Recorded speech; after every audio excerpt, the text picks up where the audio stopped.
오늘은 기회 주실 때 거부하지 말자, 이런 제목으로 말씀을 전하려고 하는데요. 데이빗 시벌이라고 하는 심리학자가 쓴 책입니다. 기회를 잡는 사람, 기회를 놓치는 사람, 이런 제목의 책이 있는데요.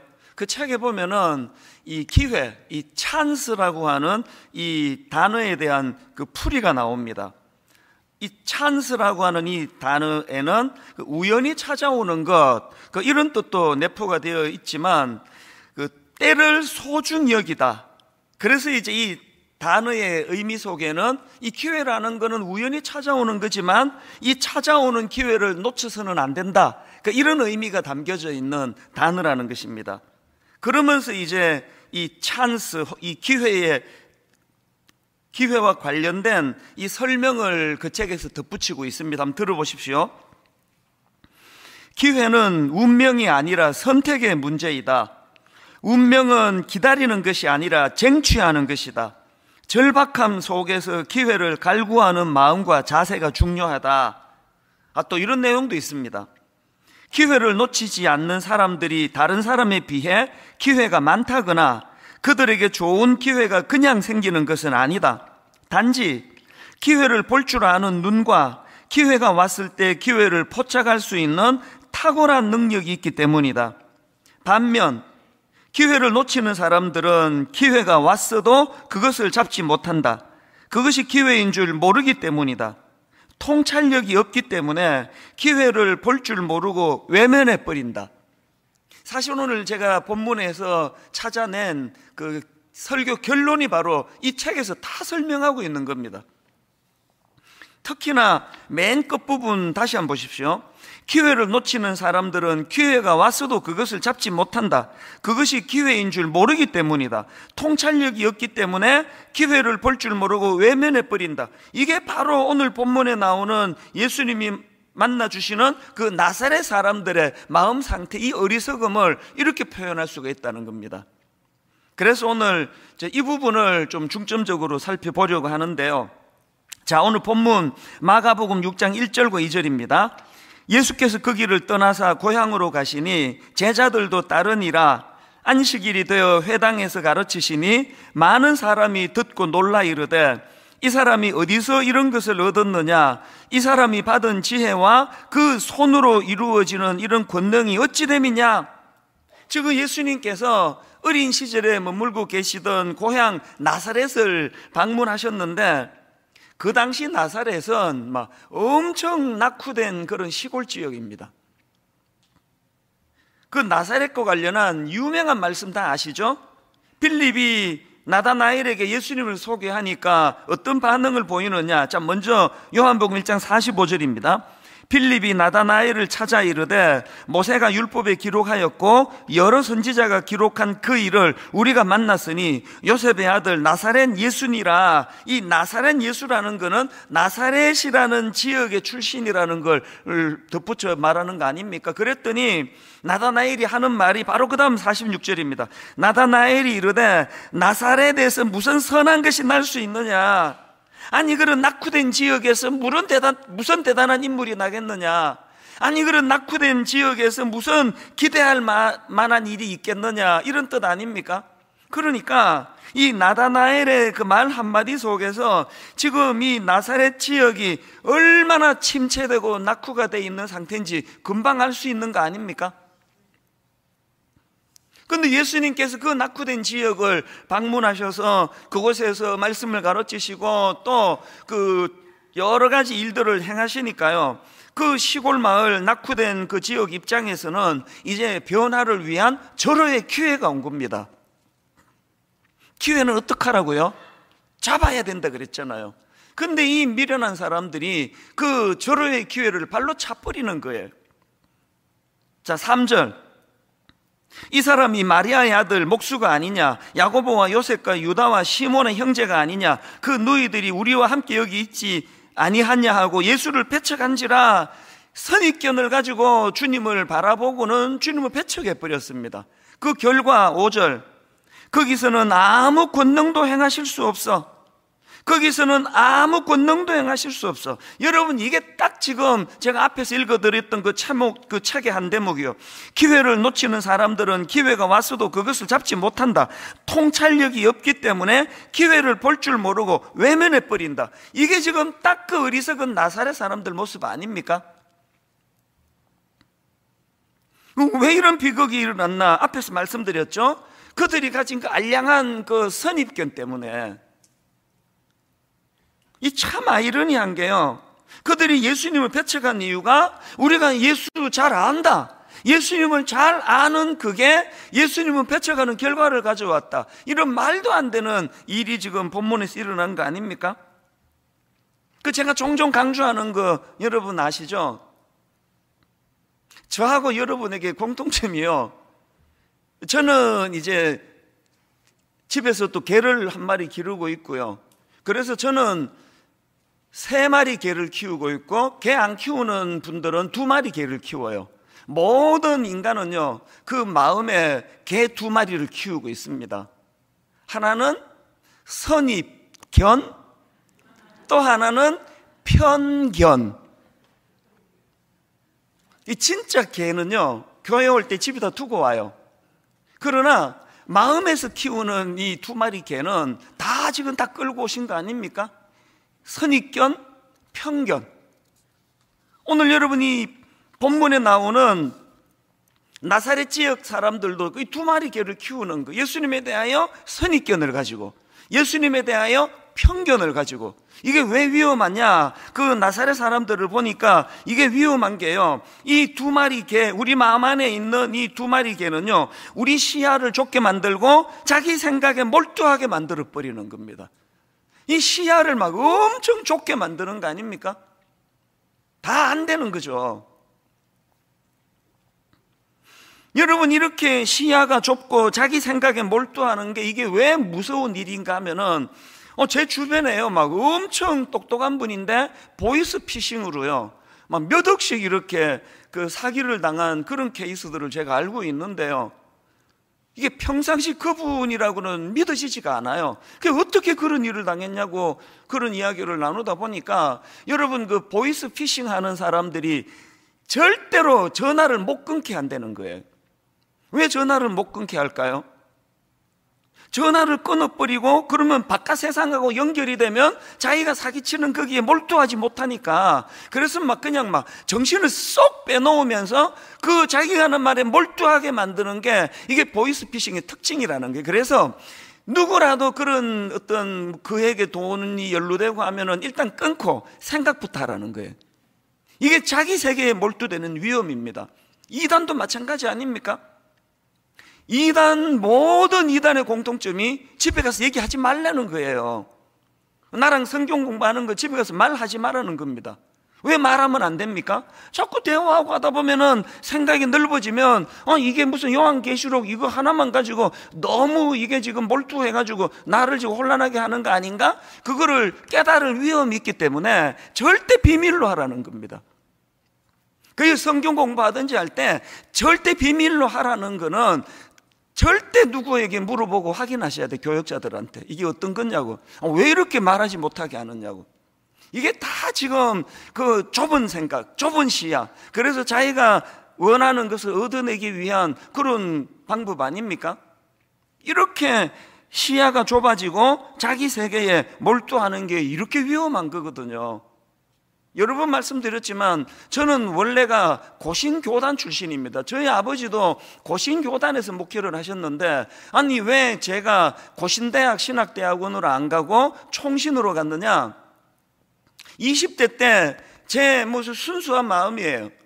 아니 내가 이 고집도 세고 그런데, 아니 내가 지금 고신에서 잔뼈가 굵었는데 또 신학교를 내가 고신으로 가면은 내 성격상 뭐 고신 그러면서 그렇게 그냥 교단에 파묻힐 것 같아서, 그래서 참 그게 늘 아쉬워요. 저는 고신 교단이 참 건강한 교단이고 아버지 뒤를 이어서 내가 아버지 후배가 됐으면 하는 마음이 있었지만, 그래서 2가지 원칙을 제가 정했거든. 신학교 갈 때 고신은 안 간다. 고신에 문제가 있어서가 아니라 내 성향에 몰두할 것 같아서 고신은 안 간다. 2번째, 고신하고 제일 신학이 비슷한데 그랬더니 어떤 분이 그게 총신이라 그래가지고 아무것도 모르고 제가 총신으로 왔는데, 와서 이제 지금 되돌아보면은 이게 하나님의 작품이신 거예요. 옥하는 목사님 만나게 해주시려고. 제가 고신을 갔으면 옥하는 목사님 사랑의 교회에 어떻게 들어가겠습니까? 참 하나님의 이 섭리가 늘 저에게 은혜가 되는데, 어쨌든 참 20대 순수할 때 이렇게 편협하지 않으려고, 제 스스로가 너무 이렇게 작은 생각에 매이지 않으려고 그런 몸부림이 있었던 것 같아요. 똑같은 이치로, 여러분 제가 경상도 사람 아닙니까? 출신 아닙니까? 모르셨죠?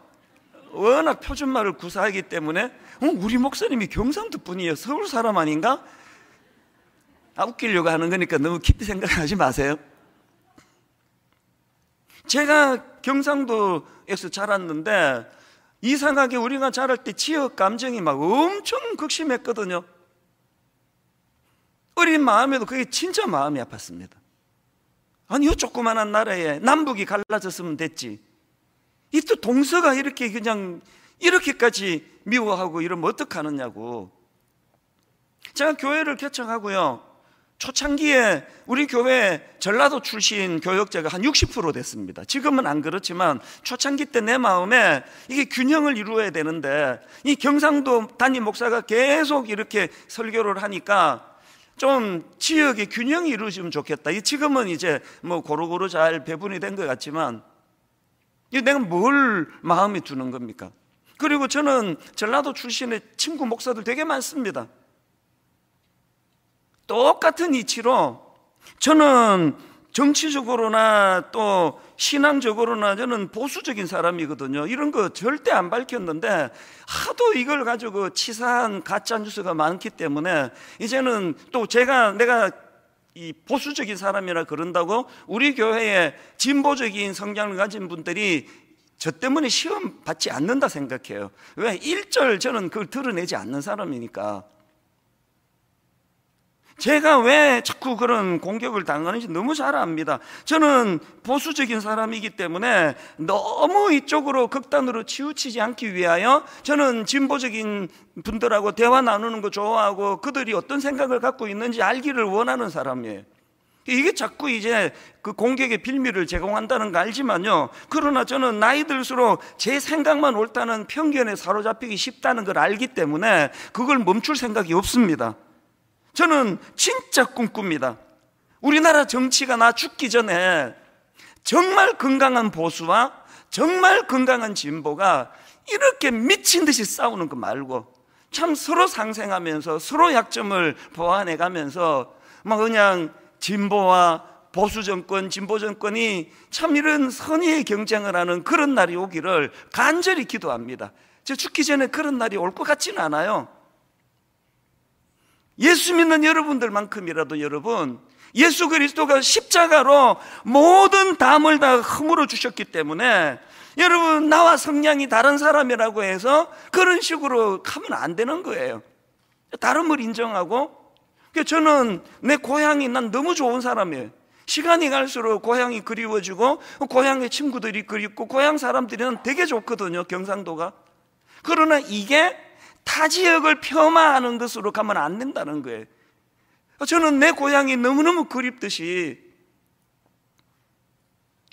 서울 분들도, 충청도 분들도, 경상도 분들도, 강원도 분들도 모두가 다 소중하고, 조금만 생각을 넓히면 여러분 그 올림픽 같은 거 할 때 거기 경상도가 어디 있고 전라도가 어디 있고 충청도가 어디 있습니까? 모두가 대한민국 사람으로서 밤새도록 경기를 응원하고 하는 그 넓은 마음으로 서로를 좀 대하자는 거예요. 이런 점에서 저는 에베소서 3장 18절 능히 모든 성도와 함께 지식에 넘치는 그리스도의 사랑을 알고, 여러분 지식에 넘치는 그리스도의 사랑을 알면 어떤 일이 일어나느냐. 그 다음 19절을 보세요. 이 하나님 아버지의 그 너비와 길이와 높이와 깊이가 어떠함을 깨달아 하나님의 모든 충만하신 것으로 너희에게 충만하게 하시기를 구하노라. 여러분, 우리가 믿는 그 하나님은 내 아버지시고 우리가 믿는 내 아버지 하나님은 이렇게 그 너비와 높이와 깊이가 충만하고 풍성하신데, 그 자녀된 우리는 어떻게 이렇게 속이 좁아 터져가지고, 어떻게 이렇게 우리는 이렇게 편가름이 이렇게 심하느냐? 왜 그러냐? 18절에 나오잖아요. 능히 모든 성도와 함께 지식에 넘치는 그리스도의 사랑을 모르기 때문이에요. 사도행전 17장 11절에 베레아 사람들을 보십시오. 베레아에 있는 사람들은 데살로니가에 있는 사람들보다 더 너그러워서 간절한 마음으로 말씀을 받고 이것이 그러한가 하여 날마다 성경을 상고함으로. 여러분, 제가 여러 그 번역 성경을 가지고 여기 나오는 더 너그러워서 이 부분을 제가 대조하면서 보니까요, 옛날 우리가 쓰던 개역 성경에서는 더 신사적인 사람이라고 표현하고요, 또 공동 번역으로 보니까 마음이 트인 사람이어서 이게 참 와닿았습니다. 누가 은혜 받느냐고요? 신사적인 사람이에요. 매너가 좋은 사람이에요. 마음이 트인 사람이에요. 마음이 트인 사람이 은혜도 잘 받는 겁니다. 지금 본문의 나사렛 사람들 마음이 좁아 터지니까, 편견으로 꽉 차 있으니까 은혜도 못 받잖아요. 오늘 예수 믿는, 오늘 함께 예배하는 모든 이 땅의 주님의 형제 자매 여러분, 저는 여러분들이 이 베레아 사람들처럼 마음이 트인 사람들 되기를 바랍니다. 어지간하면 용납하고 어지간하면 품어주고, 그 자꾸 왜 다른 것만 자꾸 찾아내느냐고요. 99가지가 같은데 지역이 다르대. 잘라버리고. 99가지가 같은데 이게 좀 다르대. 성령의 원리는 그런 게 아니에요. 인터넷 강의를 듣다가 보니까 쉐릴 샌더버그라고 그 페이스북의 운영 책임자 아닙니까? 이분의 말이 너무 와닿았습니다. 누군가가 우주선 자리를 준다고 하면 어느 좌석이냐고 묻지 마라. 그냥 올라타라. 와, 이게 너무 멋지지 않습니까? 누군가가 우주선 자리를 준다고 하면 어느 좌석이냐고 묻지 마라. 그냥 올라타라. 이 쉐릴 샌더버그가 예수님 당시 사람이어가지고 그 폐쇄적인 나사렛 사람들에게 이런 말을 좀 전해줬더라면 얼마나 좋겠습니까? 세상에 지금 구원의 주께서 그 폐쇄적이고 그 침체된 자기 지역을 되살려주시려고 주님이 오셨는데, 그냥 선입견을 가지고, 편견을 가지고 마음의 문을 닫아버리는 거 아닙니까? 영국의 리처드 브랜슨도 비슷한 말을 했습니다. 누군가가 당신에게 놀라운 기회를 제시했다면 그 일을 할 수 있는지 없는지 고민하지 말고 무조건 하겠다고 답하라. 그런 다음에 방법을 배워도 되니까. 기회가 오면은 무조건 잡으라는 거예요. 그 자꾸 잔머리 굴려가지 말고 기회가 올 때는 무조건 잡는 겁니다. 은혜도 마찬가지예요. 은혜 받는 일에 뭐 복잡한 거 생각할 거 없습니다. 이런 의미에서 저는 오늘 그 나사렛처럼 영적으로 침체가 돼 있고 우울하고 패배감이 많고 하시는 분들은요, 오늘 두 가지를 꼭 붙잡으셔야 된다고 생각합니다. 본문에서 우리가 찾아야 되는 두 가지 할 일, 진짜 중요한 거 뭐냐? 첫 번째 할 일이 뭐냐? 우리 주님은 오늘도 계속 기회를 주시고 계심을 기억하셔야 합니다. 기회 주기를 원하시는 주님. 5절을 보십시오. 거기서는 아무 권능도 행하실 수 없어. 제가 지금 무게중심을 앞에다 두니까요, 거기서는 아무 권능도 행하실 수 없어. 이 말씀의 의미도 중요하지만, 제가 지난주 중에 말씀 묵상하다가 너무 제가 은혜를 받은 대목이요, 뒷부분은 내가 놓치고 있었더라고요. 5절을 다시 보세요. 거기서는 아무 권능도 행하실 수 없어 다만 소수의 병자에게 안수하여 고치실 뿐이었고, 이게 제게 왜 은혜가 된지 아십니까? 지금 나사렛 사람들의 배척으로 예수님의 사역이 제한되어 있는 거예요. 나사렛 사람들의 배척으로 지금 예수님이 어떤 은혜를 줘봐야 이거를 그냥 그 죽서서 개 주는 거 아닙니까? 개에게 진주를 던지는 거 아닙니까? 그래서 주님이 그들에게 지금 놀라운 역사와 기적을 베풀 수 없는 상황에도 여전히 이 은혜의 가치를 알고 주님을 찾는 사람에게는 여전히 은혜가 베풀어졌다는 그 이야기 아닙니까? 자꾸 뭐 한국 교회가 침체가 됐느니, 한국 교회가 어쩌니, 그런 얘기 좀 그만하시고요. 아무리 어두운 시대라도, 아무리 침체가 된 시대라도 여전히 내가 주님을 갈망하고, 여전히 내가 주님의 은혜를 사모하고, 여전히 내가 침체된 내 영혼을 주님만은 회복시켜 주실 수 있습니다. 믿음을 갖고 나가는 그 사람에게는 오늘도 여전히 하나님의 역사가 일어날 수 있다는 사실이에요. 오늘도 우리 주님은 계속 기회를 주기 원하시는 분이에요. 복잡하게 생각하지 말고 그냥 뭐 어느 자리냐 이런 계산하지 말고 붙잡으라는 거예요. 은혜를 내가 갈망합니다.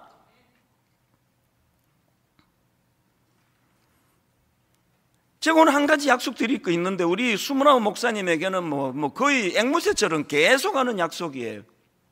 올 한 해 내내 이찬수 목사의 사역은요, 이 수문하우 교회와 수문하우 예비 단임 목사님들을 섬기고 돕는 일에 내 모든 에너지를 다 투입할 것입니다. 그래서 제가 연초에 담당 교역자들한테 올해 열심히 하지 마라 그랬습니다. 우리 지금 이제 개점 휴업 상태다. 우리가 열심히 내면은 이게 지금 수문하우 교회로 가는데 방해가 되니까, 그래서 지금 아무 행사도 안 하고 있잖아요. 이 학기는 진짜 안 할 겁니다. 특별 새벽 부흥회하고 전도 집회는 이거 뭐 이런 거 늘 이제 영혼에 관한 문제니까 딱 2개만 남겨놓고 아무것도 안 할 거예요. 그런 행사 자꾸 하는 부서는 저한테 고발해 주세요. 올 한 해는 과도기로 이 29교회가 잘 세워지는 여기에, 그래서 한 교회가 잘 되는 것도 중요하지만 29 건강한 교회가 태어난다는 거, 진짜 이게 가슴 떨리는 일 아닙니까? 그래서 제가 우리 예비 단임 목사님들에게 여러 번 약속했습니다. 앞으로 내 남은 시간에 내 모든 목회 노하우를 다 전수해 주겠다고, 모든 내가 갖고 있는 지식을 다 전수해 주겠다고, 이런 이야기를 종종 말하는데요, 지난주에도 전체 모여 회의하다가 이런 이야기를 하고는 중요한 한마디를 했습니다. 내가 당신들 목회를 위하여 내 모든 걸 다 전수해주고 다 도와주기 원하고 다 도와줄 수 있는데, 내가 한 가지는 못한다. 그릇은 당신이 준비해야 된다. 다 전수해주면 쏟아버리면 무슨 소용이 있냐고요. 오늘 본문에서 너무나 무서운 교훈이 그거 아닙니까? 주님은 낙후된 그 나사렛 지역을 위하여, 제가 그 영어 성경으로 보니까 주님의 지혜와 주님의 그 권능을 영어 성경에 보니까 미라클로 되어 있더라고요. 기적을 베풀어 주시는 거예요. 기적을 베풀면 뭐합니까? 쏟아버리는데, 편견을 가지고 개 2마리 편견과 선입견을 가지고. 오늘 교훈에서 뼈저리게 경험해야 돼요. 하나님은 오늘도 저와 여러분에게 늘 기회 주시기 원합니다. 은혜 주시기 원합니다. 그런데 그릇은 우리가 준비해야 돼요. 그 쏟아질 만한 그릇 가지고 그러시면 안 되는 거 아닙니까? 이런 면에서 저는 아까 인용해드렸던 베레아 사람들 정말 배워야 됩니다. 자, 사도행전 17장 11절 다시 보십시오. 베레아에 있는 사람들은 데살로니가에 있는 사람들보다 더 너그러워서, 그 다음 보세요. 간절한 마음으로 말씀을 받고 이것이 그러한가 하여 날마다 성경을 상고함으로. 2가지를 했네요. 간절한 마음으로 말씀을 받고, 기꺼이 말씀을 받고, 열린 마음으로 말씀을 받는 게 첫 번째 그들의 모습이었고요. 2번째가 뭡니까? 이것이 그러한가 하여 날마다 성경을 상고함으로. 관심을 가지고 성경을 연구했다는 겁니다. 오늘 우리가 이 침체된 우리의 심령이, 너무너무 침체된 우리 가정이 회복이 되기 위해서는요, 이 2가지를 해야 돼요. 기꺼이 열린 마음으로 말씀을 받아야 되고, 그 관심을 가지고 말씀을 연구해야 됩니다. 그래서 여러분, 대형교회가 돼서 참 단임 목사로서 여러분하고 더 가까이 못 가는 게 너무 아쉽고요, 여러분과 친해지지 못하는 게 너무 아쉽고요, 어떨 때는 정말 회의가 와요. 이게 목회인가 이게? 아니 자기 양 얼굴도 모르고 이름도 모르고 이게 목회인가? 이런 생각도 하지만 좋은 점이 하나 있습니다. 여러분 이거 아셔야 돼요. 여러분이 저 잘 모르고 제가 여러분 잘 몰라서 우리는 인간적인 뭐 이런 거 없습니다. 그냥 말씀만 집중할 수 있는 거예요. 저하고 친하면 좋지만 안 친해도 괜찮아요. 혹시 저하고 친해서 아이고 저 목사 저거 가까이서 만나보니까 하여튼 먹는 것도 그냥 하여튼 막 아우 더럽게 많이 먹더라 그러고 지금 목사가 말이야 지금 왜 저러지? 근데 이해가 안 돼. 집안에 가보니까 막 이거 지금 목사가 왜 저래? 이래가지고 주일날 내가 설교를 하면은 더럽게 많이 먹더라 이것만 생각이 나가지고 은혜가 안 되는 것보다 예를 든 겁니다. 저 더럽게 많이 안 먹습니다. 예를 든 거예요. 차라리 여러분 잘 몰라서 말씀만 집중할 수 있다면 그게 더 유익하다는 거예요. 종종 그런 얘기예요. 은퇴하고 나면요 냉면 한 그릇 사달라고 할 사람이 이제 없어요. 그런데 은퇴하면 막 엄청 외로울 것 같아. 그럼 네가 사면 되잖아. 그런 얘기가 아니고 누가 사느냐의 문제가 아니고요. 당회 장로님들하고도 어느 정도 거리를 두고 친하지 않습니다. 왜? 그 열 몇 명 장로님하고만 제가 친해지면은 나머지 목회는 어떻게 하느냐고요. 그래서 일정한 거리를 둬요. 한 걸음 다가오시면 한 걸음 물러가고, 이분이 한 걸음 물러가면 한 걸음 다가가고, 저는 수많은 목사님들에게 이 원리를 지켜라고 계속 가르쳐요.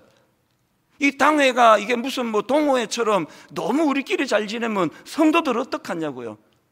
전적으로 당회의 기능은 성도들을 섬기는 데 있고, 전적으로 담임 목사의 기능은 성도들에게 베레아 사람들처럼 말씀을 상고하는 것을 도와주는 게 있다면, 여러분 집에 숟가락 몇 개인지 잘 몰라도, 젓가락 몇 개인지 잘 몰라도 여러분하고 저하고 별로 친한 적이 별로가 아니라 아예 안 친해도 그 불편한 거 감수할 수 있는 거 아닙니까?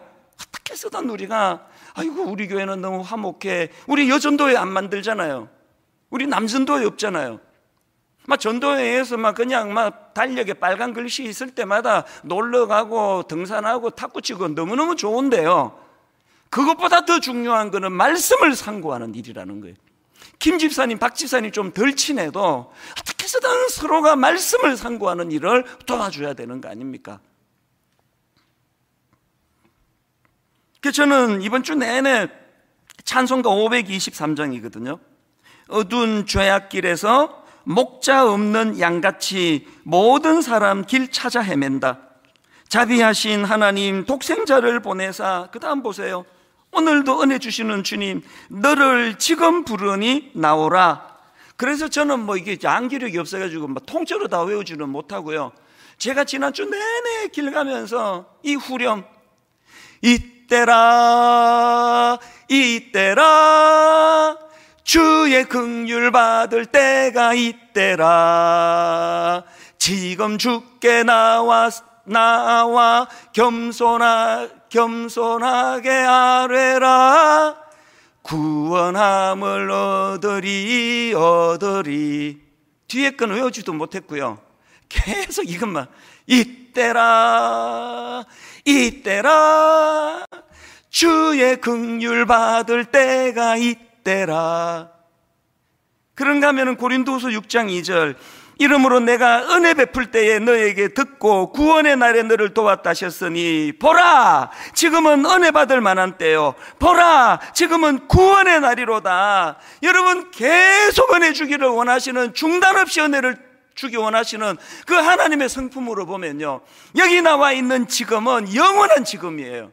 지난주도 지금이었고 그 전주도 지금이었고, 교회 개척하던 첫날도 지금이었고 다음 주도 지금이에요. 영원히 은혜로 우리를 인도하시는 그 놀라우신 그 하나님으로 말미암아 여러분 지금이 은혜 받을 때예요. 다음 주도 은혜 받을 때예요. 마음의 준비만 되면. 여러분 오늘 이 시간이 바로 은혜 받을 때요, 여러분 이 시간이 바로 구원의 날인 것을 믿으시기를 바랍니다. 이게 첫 번째로 할 일이고요. 두 번째 할 일이 뭐냐, 그 기회를 얻을 수 있도록 영안을 열어달라고 기도하셔야 된다는 겁니다. 아니 왜 그 나사렛 사람들은 그런 어리석은 자리에 빠지게 됐습니까?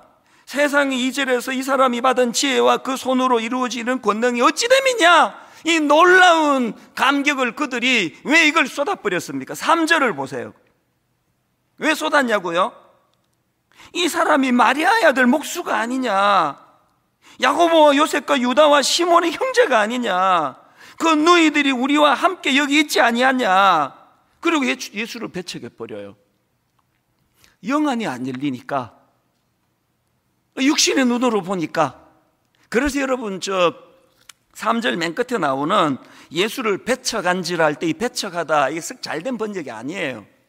이게 원어 헬라어로 보면은요, 이 배척하다가 스칸달리조라는 단어인데, 이 스칸달리조는요, 걸림돌이나 장애물로 넘어지다, 덫에 걸리다, 이런 뜻이에요. 그러니까 3절에서 배척이 우리말 성경으로는 막 이 사람들이 예수님을 왕따 시켜버리고 예수님을 몰아낸 것 듯한 이미지지만 이게 그거 아니에요. 이 사람들이 덫에 걸려 넘어졌다는 겁니다. 왜 덫에 걸려 넘어졌습니까? 영안이 어두워서 육신의 눈만으로 보고 판단하다가 자기들의 선입견으로 말미암아 덫에 걸려 자기들이 자빠져 버린 거예요. 넘어져 버린 겁니다.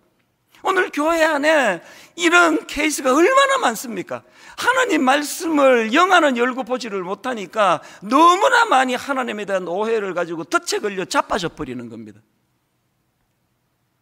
그래서 우리 시편 119편 18편 정말 기도해야 됩니다. 내 눈을 열어서 주의 율법에서 놀라운 것을 보게 하소서. 왜 이런 기도를 드려야 되냐고요? 고린도전서 2장 13절입니다. 우리가 이것을 말하거니와 사람의 지혜가 가르친 말로 아니하고 오직 성령께서 가르치신 것으로 하니 영적인 일은 영적인 것으로 분별하느니라. 육에 속한 사람은 하나님의 성령의 일을 받지 아니하나니. 오늘 여기 영안이 열려지지 않아가지고 모든 걸, 그래서 뭐 좀 웃기고 막 인문학 강의처럼 예화 많이 들고 하면은 막, 와, 오늘 강의 되게 좋았다, 설교 좋았다 그러고요. 이 영적인 부분이 눈이 열려 있지 않으면 구해야 돼요. 내 눈을 열어 주의 율법에서 놀라운 것을 보게 하소서. 이미 난 영안이 열렸다고 확신하는 그분들도요, 라오디게아 교인을 향한 우리 주님의 무서운 책망 아시잖아요. 요한계시록 3장 17절부터 보십시오. 내가 말하기를 나는 부자라 부유하여 부족한 것이 없다 하나 너의 공고한 것과 가난한 것과 그 다음 보세요. 눈 먼 것과 벌거벗은 것을 알지 못하는도다. 영안이 어두워져, 눈이 어두워져, 자기가 지금 영적으로 벌거벗은 걸 모르고 있는 거예요. 그래서 18절, 내가 너를 권하노니 내게서 불로 연단한 금을 사서 부요하게 하고 흰옷을 사서 입어 벌거벗은 수치를 보이지 않게 하고, 그 다음에 안약을 사서 눈에 발라보게 하라. 안약을 사서 눈에 발라보게 하라가 뭘 의미하느냐. 그 다음 19절, 물은 내가 사랑하는 자를 책망하여 징계하노니 그러므로 내가 열심을 내라. 회개하라. 뭐가 안약을 사서 눈에 바르는 거라고요? 십자가 이 능력을 의지하여 회개의 자리로 나가는 겁니다. 아버지, 내가 교만해졌습니다. 아버지, 제가 목사 31년 차 맨날 설교한다고 내가 그렇게 까불다가 교만해져서 영안이 어두워져 버렸습니다. 여러분, 설교 잘 못하는 거는 회개할 거리가 아니에요. 그러나 자기를 의지해서 영안이 닫힌 채로 설교 준비하는 것은 그건 무지무지 악한 거예요.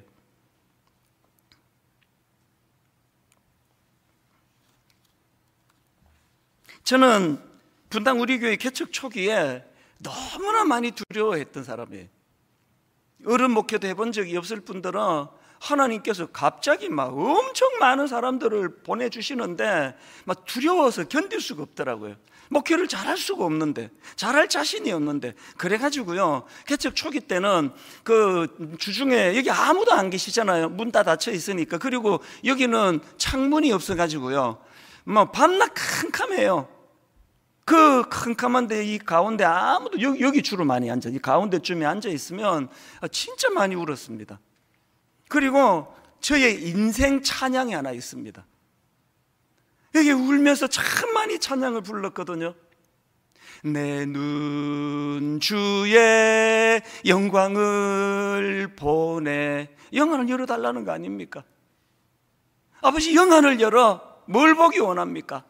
우리 가운데 계신 주님, 그 빛난 영광 온 하늘 덮고 그 찬송 온 땅 가득해 내 눈 주의 영광을 보네. 눈물로 영안을 열어달라 사모하여 뭘 보기 원했습니까? 그 큼큼한데 아무도 없는데 두려워 울고 있는 저 자신이지만 뭘 보기 원합니까? 그 순간에도 찬송 가운데 서신 주님, 주님의 얼굴은 온 세상 향하네. 뭘 보기 원하세요? 권능의 팔을 드셨네. 주의 영광 이곳에 가득해. 우린 선의 주님과 함께 찬양하며 우리는 전진하리. 모든 열방 주 볼 때까지. 저희 교회 개척 초기에요, 특별 새벽 부흥회 60일 했습니다. 2달 내내 성도들 다 출근하는데 내가 집에 가면 되겠냐고. 그래서 특세 끝나면은 이 방에 아무도 없는 데 와서 그렇게 말씀 준비하고 묵상 가다가 답답하면 여기 앉아가지고 또 울고, 내는 주의 영광을 보기 원합니다.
오늘도 두 팔 벌려 저를 품어주시는 그 하나님을 내가 영안을 열고 바라보기를 원합니다. 여러분 결과 다 아시잖아요. 여러 번 말씀드리잖아요. 자꾸 말씀드리잖아요. 이렇게 자신감도 없고 경험도 없고 어리버리하기 짝이 없는 이 부족한 종이 담임 목사가 됐지만 영안을 열고 그분의 인도하심을 따라가는 게 목회더라고요. 이제 29교회를 위하여 이거 하나님께 구하며 기도해야 됩니다. 결론을 맺으면서 에베소서 1장 17절, 우리 주 예수 그리스도의 하나님 영광의 아버지께서 지혜와 계시의 영을 너희에게 주사 하나님을 알게 하시고 그 일이 가능하도록 18절, 너희 마음의 눈을 밝히사 그의 부르심의 소망이 무엇이며 성도 안에서 그 기업의 영광의 풍성함이 무엇이며 그의 힘의 위력으로 역사하심을 따라 믿는 우리에게 베푸신 능력의 지극히 크심을 너희로 알게 하시기를 구하노라. 여러분이 하나님의 지극히 풍성하신 능력을 어떻게 하면 안다고요? 영안이 열리면 알게 되는 거거든요. 결론을 맺으면서 오늘 이른 아침에 이제 집에서 교회를 향해 나가는데 제 아내가 이런 얘기를 해요. 오늘 유난히 힘들고 유난히 어려움을 겪는 분들이 많이 올 거라고. 사모님들이 이상하게 이번 주에 이런 기도 부탁을 막 엄청 많이 한 것 같아요. 저한테 그런 얘기 하더라고요. 오늘 유난히 힘들고 유난히 어려운 눈물 없이는 들을 수 없는 그런 아픔을 가진 분들이 많이 오실 거라 그러는데 제가 뭘 구해야 되겠습니까? 아버지, 저에게는 그들 눈물을 닦아줄 능력이 없습니다. 피차간에 말씀을 전하는 저에게도 영안을 열어주시고, 아버지 그 눈물로 그 설교를 들으시는 그 성도님도 영안을 열어주시기를 원합니다. 영안을 열고 아버지 그에게 말로 다 할 수 없는 풍성한 은혜로 보듬어 주시기를 원합니다. 저는 오늘 이 찬양 같이 부르면서 성령님이, 전 누군지 몰라요, 여기 계시겠죠?